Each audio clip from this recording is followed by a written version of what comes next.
오늘 우리에게 주신 하나님 말씀 창세기 6장 5절에서 10절까지 말씀입니다. 제가 봉독해 드리겠습니다. 여호와께서 사람의 죄악이 세상에 가득함과 그의 마음으로 생각하는 모든 계획이 항상 악할 뿐임을 보시고 땅 위에 사람 지으셨음을 한탄하사 마음에 근심하시고 이르시되 내가 창조한 사람을 내가 지면에서 쓸어버리되 사람으로부터 가축과 기는 것과 공중의 새까지 그리하리니 이는 내가 그것들을 지었음을 한탄함이니라 하시니라. 그러나 노아는 여호와께 은혜를 입었더라.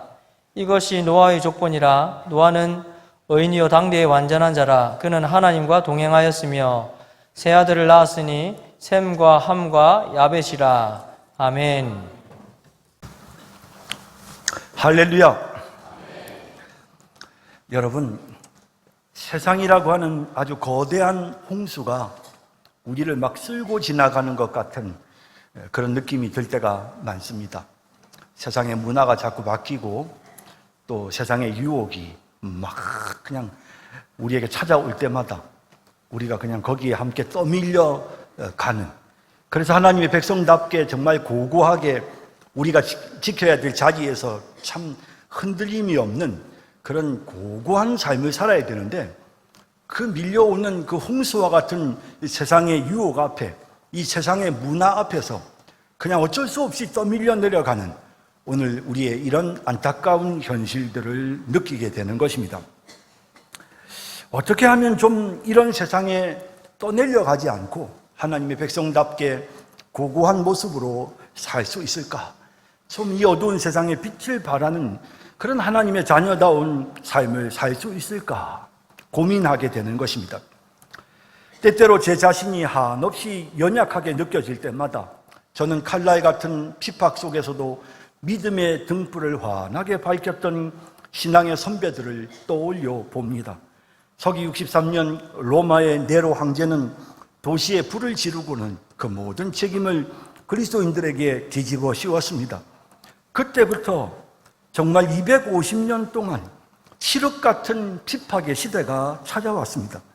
순교의 역사를 읽어보면 그들의 그 참혹한 그 핍박자들의 모습은 정말 상상조차 하기 힘들 정도로 잔혹했습니다. 그들은 그리스도인들을 십자가에 못 박고 또 가죽을 벗기고 온몸에 기름을 발라서 정원에 매달아 밤 연회의 횃불을 삼았습니다. 부모가 보는 앞에서 자녀의 눈을 뽑았고 흉측한 벌레와 뱀이 가득한 상자에 성도들을 집어넣어 바다에 던졌습니다. 원형 경기장은 날마다 환호하는 군중 앞에서 성도들이 굶주린 짐승에게 찢겨 죽는 처참한 무대였습니다. 그럼에도 불구하고 당시 로마 사람들은 그리스도인들을 죽음을 두려워하지 않는 자들이라고 불렀다고 합니다. 왜냐하면 그리스도인들은 구차하게 목숨을 구걸하지 않았기 때문입니다. 모든 것을 잃어도 주님을 향한 사랑만은 포기하지 않았던 것입니다. 그 핍박의 시대에 성도들의 피난처가 되었던 곳이 바로 카타콤입니다. 로마에 가면 그 카타콤을 구경해 볼 수 있습니다. 원래 공동묘지였던 이곳 지하의 성도들은 미로 같은 통로를 파고 숨어 살았습니다. 로마 병사들이 입구를 지켰기에 수많은 이들이 평생 햇빛 한 줌 보지 못한 채 그곳에서 태어나고 살고 죽어야 했던 것입니다. 그 안에서만 먹고 그 안에서만 자고 생활하고 또 그 안에서 이렇게 농사를 지어가지고요. 그리고는 이제 그걸 가지고 이제 먹으니 항상 영양 결핍이죠. 그래서 이제 그러다 보니 건강은 급격히 나빠졌고 수명은 짧아졌습니다. 아이들은 태어날 때부터 캄캄한 어둠에 눈이 적응이 되다 보니 햇빛을 보지 못하니까 햇빛이 있는 세상으로 혹 나갈 기회가 있어도 나갈 수조차도 없는 그런 힘든 시간을 겪어야 했지만 그럼에도 불구하고 그들은 주님을 배신하지 않았습니다. 고독한 삶, 견디기 힘든 고난의 시간이었지만 꿋꿋하게 그 고난을 견뎌낸 것입니다. 어떻게 이런 삶이 가능했을까?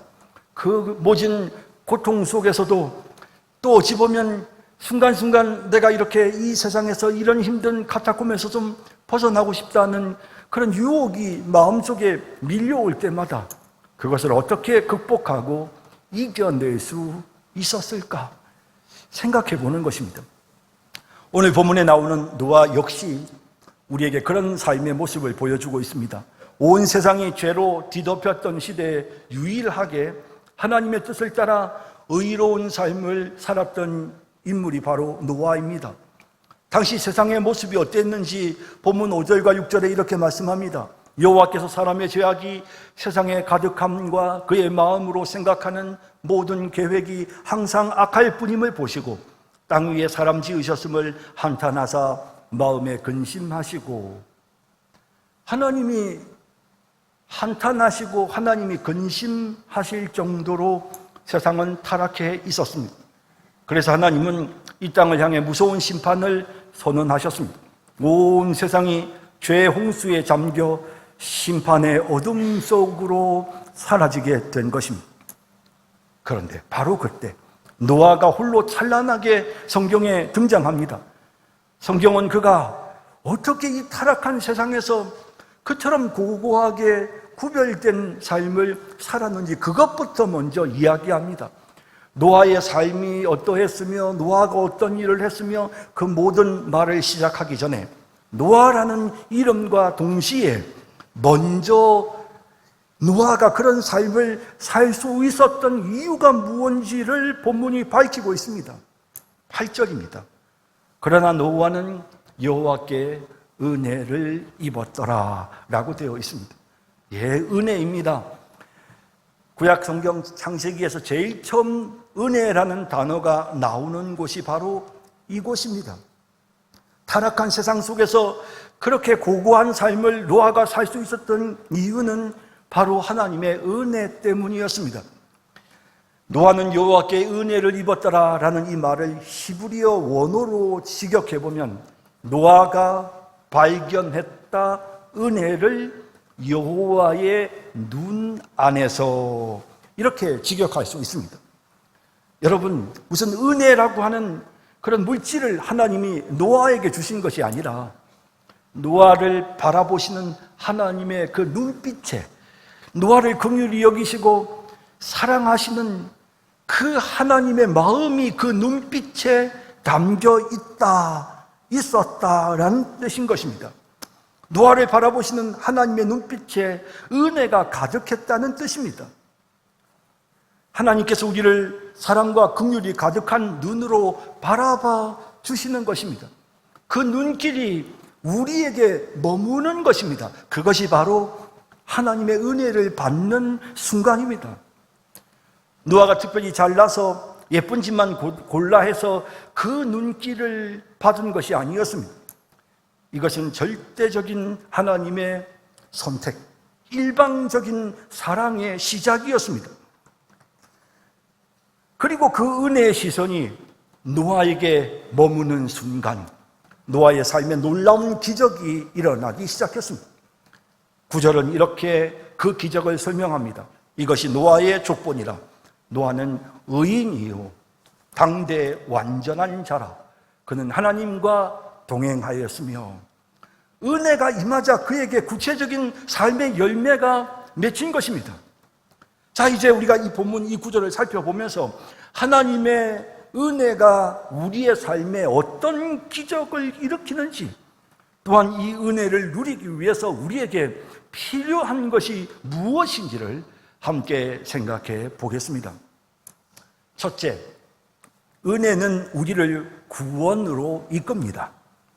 하나님께 은혜를 입은 노아에게 나타난 첫 번째 결과가 바로 구원입니다. 18절에 하나님이 약속하셨습니다. 그러나 노아는 내가 내 언약을 세우리니 너는 내 아들들과 내 아내와 내 며느리들과 함께 그 방주로 들어가고, 온 세상이 홍수로 심판받을 때 오직 노아와 그의 가족만은 구원을 받은 것입니다.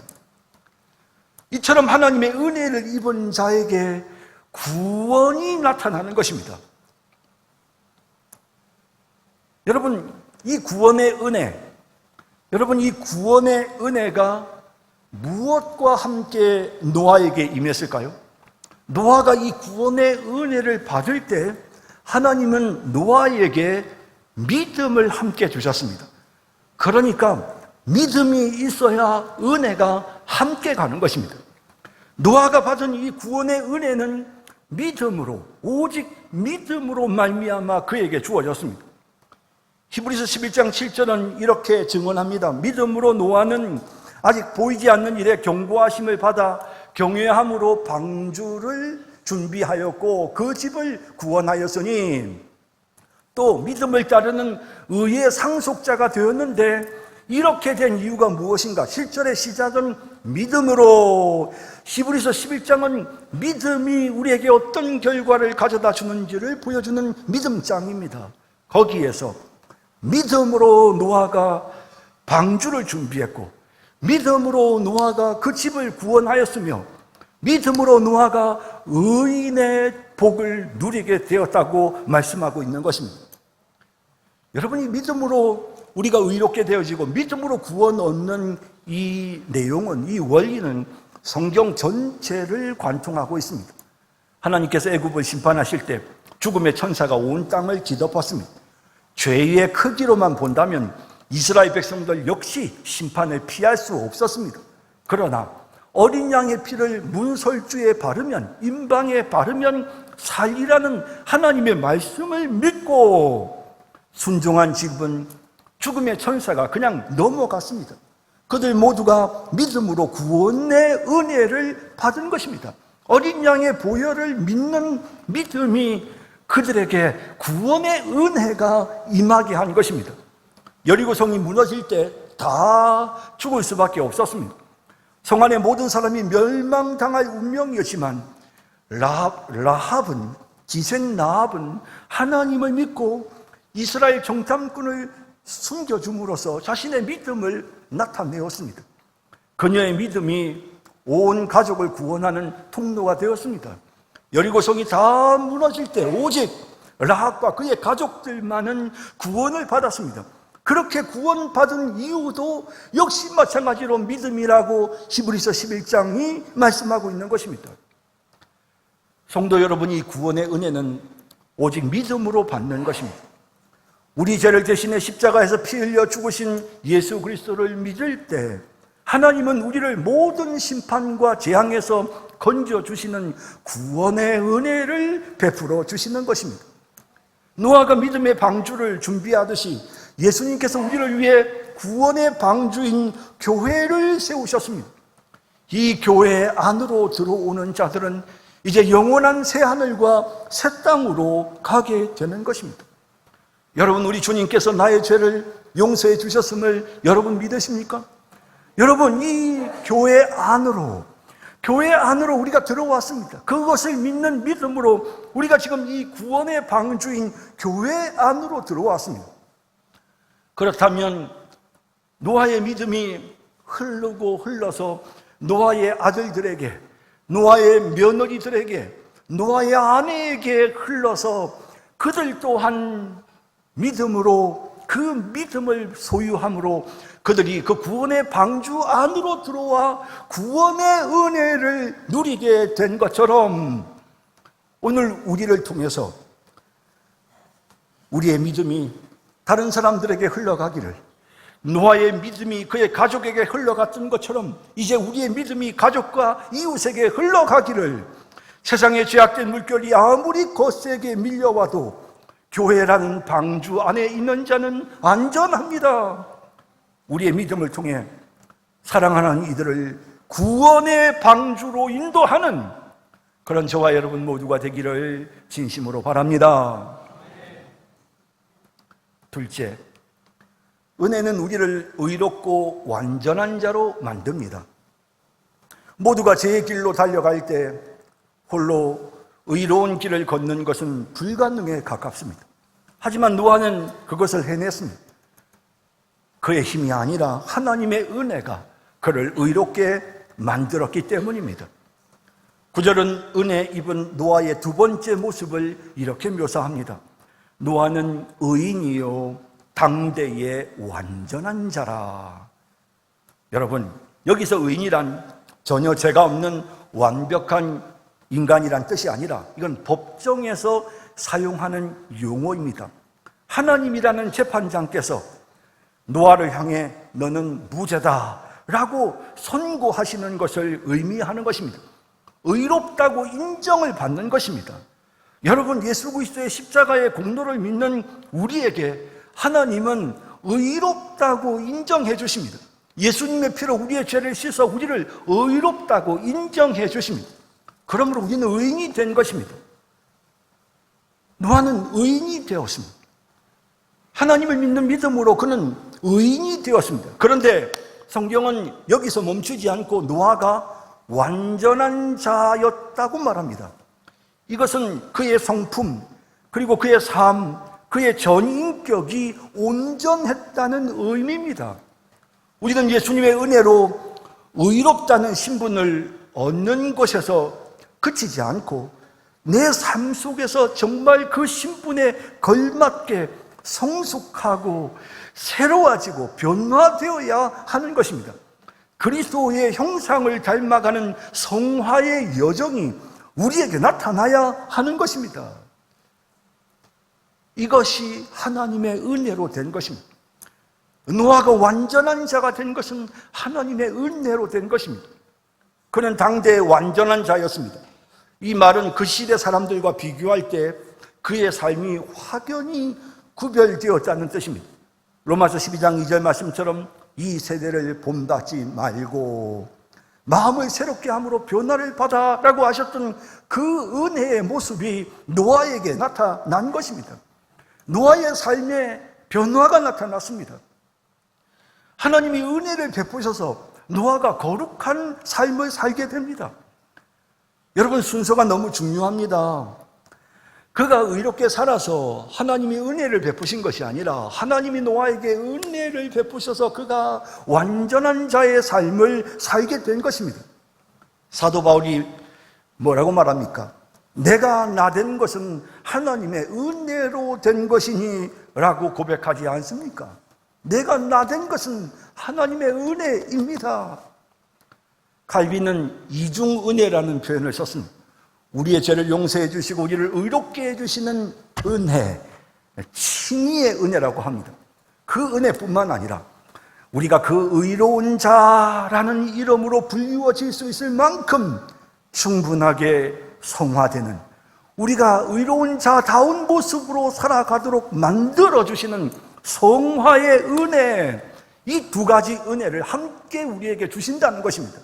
의롭게 하시는 은혜, 거룩하게 성화되게 하시는 은혜, 이 은혜를 하나님이 노아에게 주신 것입니다. 베드로전서 5장 10절에 이 은혜에 대해 이렇게 설명합니다.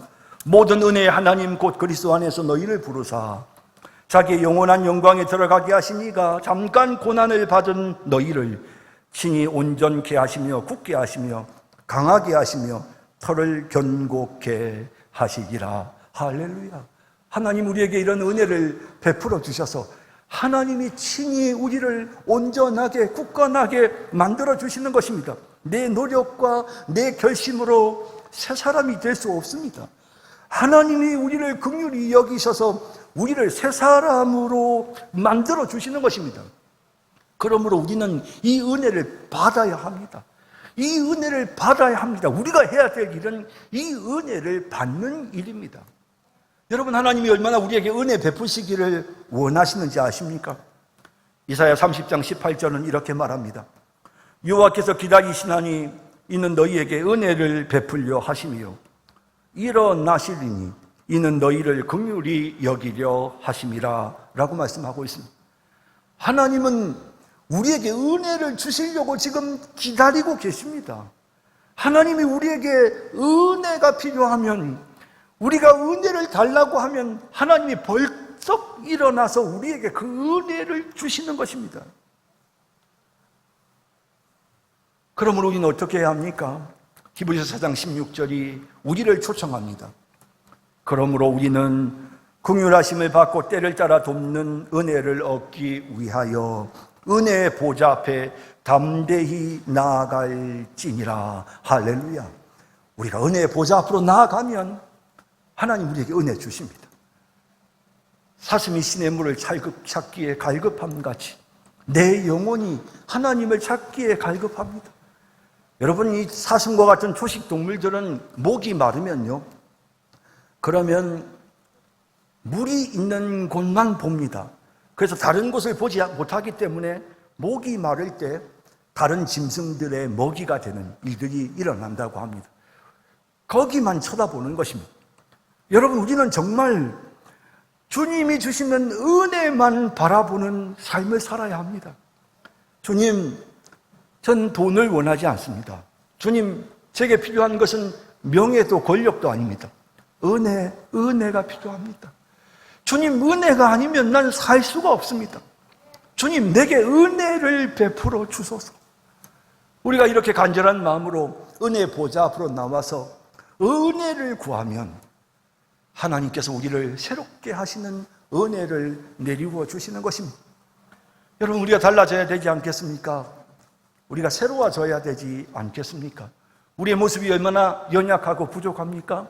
이런 연약한 우리의 삶이 새로워지려면 하나님의 은혜가 없이는 아무것도 할 수 없습니다. 하나님이 우리에게 은혜 주셔야 합니다. 여러분, 하나님께로 나아가십시다. 하나님, 제게 은혜 주시옵소서. 노아에게 은혜를 주신 하나님, 내게도 은혜를 베풀어 주소서. 나를 이미 예수의 피로 씻어 의롭게 만드신 하나님, 이제 내가 그 의인이라 일컬음을 받기에 부족함이 없는 거룩한 존재, 하나님의 자녀다운 모습으로 변화되도록 하나님 은혜를 베풀어 주소서. 이렇게 주님의 은혜를 간절히 사모하고 은혜의 보좌 앞으로 나와서 그 은혜를 힘입는 우리 모두가 되기를 진심으로 바랍니다. 마지막 세 번째로, 은혜는 우리를 하나님과 동행하게 만듭니다. 하나님의 은혜를 입은 노아의 삶의 기적은 바로 9절에 있습니다. 그는 하나님과 동행하였으며 라고 하십니다. 죄로 인해 하나님과 단절되었던 인간들이 아닙니까? 에덴에서 쫓겨난 연약한 인간들 아닙니까? 그런데 인간이 창조주 하나님과 함께 다시 걷는 영광을 누리게 된 것입니다. 여기 하나님과 동행했다라는 이 히브리어 히트할레크라는 말은 그저 단순히 한번 걸었다는 뜻이 아닙니다. 이것은 지속적으로, 반복적으로, 습관적으로 완전히 생활화되었다. 이것이 노아의 삶의 방식이었다라는 뜻입니다. 그의 삶의 방향이 늘 하나님과 함께 있었던 것입니다. 이 동행이 어떻게 시작되었겠습니까? 하나님이 먼저 노아에게 은혜를 베푸셔서 하나님이 노아에게 함께 하신 거죠. 하나님이 오신 거죠. 곁에 있어 주신 것입니다. 그리고 이 동행이 또 어떻게 되었겠습니까? 하나님이 노아를 이끄셨겠죠. 여기로 가거라, 여기로 가거라. 그러면 또 노아는 어떻게 했겠습니까? 노아는 하나님이 인도하고 이끄시는 대로 따라가는 것이죠. 그렇게 하면서 하나님과의 동행이 이루어진 것입니다. 구약시대에 노아가 하나님과 동행한 것 이상으로 신약시대에 하나님은 우리에게 성령을 보내주셔서 성령이 우리 안에 내주하게 하십니다. 성령이 우리와 함께 계십니다. 우리는 지금 성령으로 삽니다. 성령이 지금 우리를 이끄십니다. 우리는 그 성령의 인도를 따라가는 삶입니다. 그래서 갈라디아 5장 25절은 만일 우리가 성령으로 살면 또한 성령으로 행할지니 라고 말씀하고 있습니다. 성령께서 우리를 지금 인도하십니다. 성령으로 살고 성령으로 행해야 합니다. 그런 삶, 그것이 바로 노아가 누린 삶이었습니다. 하나님이 주신 은혜의 결과로 노아가 누린 삶이었습니다. 여러분, 하나님이 동행하시면 어떤 일이 일어납니까? 시편 23편에 이런 말씀이 있습니다. 내가 사망의 음침한 골짜기로 다닐지라도 해를 두려워하지 않을 것은 주께서 나와 함께 하십니다. 미국의 유명한 목사님이신데 한국전에 참전했답니다. 이분이 자신이 목사가 되게 된 계기를 설명하는데, 전쟁에 참여해서 북한군이 쏜 총탄이 자기의 가슴을 가슴으로 총탄이 날아왔습니다. 그런데 마침 성경책을, 그 조그만한 포켓 성경을, 신약 성경과 시편이 들어있는 포켓 성경을 가슴에 넣고 있었는데 거기에 정확하게 총탄이 박혔습니다. 그래서 살았습니다. 나중에 돌아와서, 전장터에서 돌아와서 내무반에서 그 성경책을 딱 보니 총알이 박힌 흔적이 그대로 남아있는데, 그런데 이 성경을 넘기다 보니 총알이 뚫고 지나간 곳이 마지막으로 총알 끝이 딱 가서 더 뚫고 들어가지 못하고 딱 막혀 있는 구절이 시편 23편 4절, 이 구절이더랍니다. 내가 사망의 음침한 골짜기로 다닐지라도 해를 두려워하지 않을 것은 주께서 나와 함께 하심이라. 주님이 나와 함께 해주셨구나. 그래서 그분은 그 순간 그 총알 끝이 가리키고 있는 이 성경 구절을 보고 하나님 나와 함께 하시니 내가 영원히 하나님과 동행하겠습니다 하며 목사 되기로 결단했다고 합니다.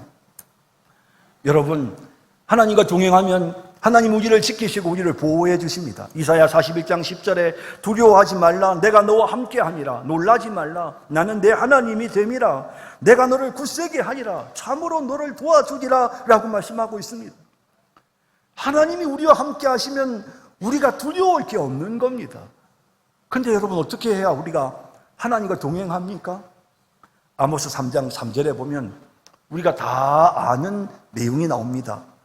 두 사람이 뜻이 같지 않은데 어찌 동행하겠으며. 여러분, 이 우리가 다 아는 내용이 우리가 하나님과 동행하는 방법입니다. 하나님의 뜻을 따르는 것입니다. 하나님의 뜻을 따를 때, 하나님이 우리를 손잡고 인도하실 때 하나님을 따라가야 하나님과 동행할 수 있는데, 하나님이 우리의 손을 이끄시는데 우리가 그 손을 뿌리치고 내 고집대로 가려 하면 하나님과 동행할 수 없는 것입니다. 노아가 하나님과 동행할 수 있었던 것, 그는 120년 동안 하나님과 동행하며 하나님이 시키시는 대로 방주를 만들었습니다. 6장 22절에 보면 노아가 그와 같이 하여 하나님이 자기에게 명하신 대로 다 준행하였더라 라고 기록하고 있습니다. 여러분, 우리가 하나님과 더불어 동행해야 합니다. 여러분, 우리가 하나님의 뜻에 따르고 하나님과 더불어 동행하는 삶을 살아야 합니다. 이게 얼마나 큰 은혜인지 모릅니다. 이 은혜를 우리가 누려야 합니다. 하나님과 동행하는 은혜를 누려야 합니다. 하나님이 은혜 주시면 우리가 하나님과 동행할 수 있습니다.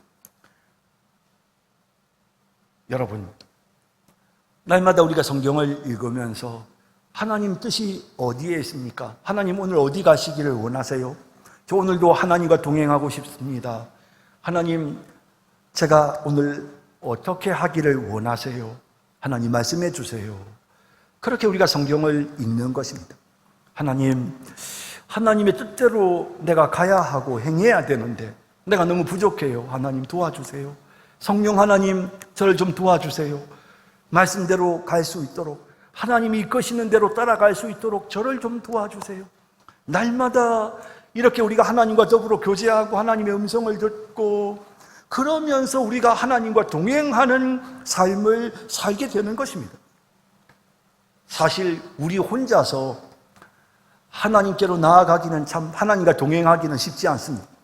엘리야가 혼자서 저 하나님의 산 호렙까지 혼자 갔지 않습니까? 그것보다는 이스라엘 백성들이 광야에 머무는 동안 하나님이 구름 기둥과 불 기둥으로 모세를 통해 이스라엘 백성들을 인도하실 때 200만 명이나 되는 이스라엘 백성들이 함께 걸어갔습니다. 여러분, 어느 게 쉬울까요? 그 많은 사람들과 함께 어울려 가면 훨씬 쉽게 하나님과 동행할 수 있습니다. 여러분, 그래서 우리는 함께 예배를 드리는 것입니다. 그래서 때로는 우리가 함께 구역 모임을 하고 교구 모임을 하고 기관 모임을 하는 것입니다. 그 모임에서 신앙의 선배들이 하나님께서 나의 삶을 어떻게 인도하셨는지, 하나님과 동행하는 삶은 어떤 것인지를 보여주고, 또 젊은 사람들은 그 신앙의 선배 이야기를 들으면서 배우는 겁니다. 또 내가 하나님과 지금 제대로 잘 동행하는 삶을 살고 있는지 내 문제들을 내어놓고, 그래서 함께 고민하고 기도하면서 하나님 앞에 더 함께하는 동행하는 삶을 살 수 있도록 격려해주고 위로해주고 함께 기도하는 이런 은혜로운 모임들이 우리에게 필요한 것입니다. 이런 모임들을 통해서 우리는 하나님과 동행할 수 있습니다. 하나님 앞에 기도하고 하나님의 말씀을 읽고 기도하고 하나님 앞에 예배드리고 정말 우리가 그렇게 하나님과 동행하는 삶을 살아야 하지 않겠습니까? 노아는 죽을 때까지 평생 하나님과 동행했습니다. 여기 연세드신 많은 성도님들 마지막까지 죽을 때까지 평생 변함없이 하나님과 동행하실 수 있는 그런 여러분들이 되실 수 있기를 진심으로 바랍니다. 또 지금 산업전선에서 정말 열심히 달리며 일하고 계시는 여러분들이 다른 동료들보다 앞서가는 것보다 더 중요한 것은 하나님과 함께 가는 것입니다. 하나님, 내 발걸음을 인도해 주세요. 하나님, 내가 이렇게 하는 게 맞습니까? 나는 다른 사람들보다 더 새롭게 뭔가를 해야 되고, 아니요. 하나님, 나와 함께 해주세요. 하나님이 원하시는 게 이겁니까? 이렇게 해도 되겠습니까, 하나님? 우리가 그렇게 하나님과 동행해야 되는 것입니다. 미래가 보이지 않고 앞으로 내가 어떻게 살아야 되나 염려되는 그런 젊은이들도 많으시죠. 여러분, 하나님이 여러분들의 삶을 인도하고 계신다는 사실을 믿으세요. 소망을 품으세요. 하나님이 나를 어떻게 인도하시나? 하나님이 어떻게 나를 인도하시나? 그 소망에 하나님을 기대해 보세요. 하나님이 여러분들의 발걸음을 인도해 주실 것입니다. 그냥 너 알아서 살아라 방치해 두고 그냥 우리가 바둥바둥 살도록 하지 않으시고 하나님이 우리의 살 길을 인도해 주시는 것입니다. 그런 은혜로운 하나님의 인도를 경험할 수 있도록 날마다 하나님과 동행하는 삶을 살아가는 우리 모두가 되기를 진심으로 바랍니다. 여러분, 요한복음 15장에 보면 포도나무가 열매를 맺는 한 가지 방법이 있습니다. 그것은 포도나무 가지가 포도나무에 딱 붙어 있는 것입니다. 그러면 열매를 맺을 수 있습니다. 우리가 주님께 딱 붙어 있어야 하는 것입니다. 다니엘이 정말 그 모함하는 자들이 아무리 트집을 잡으려고 해도 잡을 수 없을 만큼 의로운 삶을 살았습니다. 그렇게 다니엘이 살 수 있었던 이유가 무엇이었을까? 그것은 그가 날마다 기도하는 기도의 사람이었기 때문입니다. 그는 왕의 조서에 어인이 지킨 것을 알았지만 목숨을 걸고 기도합니다. 그는 어떤 경우에도 기도를 중단하지 않았습니다. 그것이 그를 의로운 삶을 살게 하였던 것입니다. 여러분, 하나님이 우리를 거룩하게 만드시고 하나님과 동행하는 그 크신 하나님의 은혜를 여러분 경험하기를 원하십니까? 그렇다면 하나님 붙잡아야 합니다. 하나님께 붙어 있어야 하는 것입니다. 하나님 앞에 우리가 나와야 되는 것입니다. 하나님을 떠나지 말아야 하는 것입니다. 모세의 기도의 손이 아무리 오랫동안 올라가 있었어도 이 손이 내려오면 아말렉이 이스라엘을 이깁니다. 우리가 하나님 앞에서 이 기도의 손이 내려오지 않게 해야 하는 것입니다. 하나님 바라보고 하나님께 붙어 있어야 하는 것입니다. 이렇게 하나님을 의지함으로 하나님과 동행하는 은혜를 누리는 그런 우리 모든 성도님들이 다 되시기를 진심으로 바랍니다. 이제 말씀을 맺습니다. 성도 여러분, 노아는 여호와의 눈 안에서 자신을 향한 은혜를 발견했습니다. 그 결과 그는 심판 속에서 구원을 받았습니다. 그 결과 그는 타락한 세상 속에서 의롭고 완전한 자로 살아냈습니다. 그리고 마침내 그는 하나님과 평생 동행하는 최고의 복을 누렸습니다.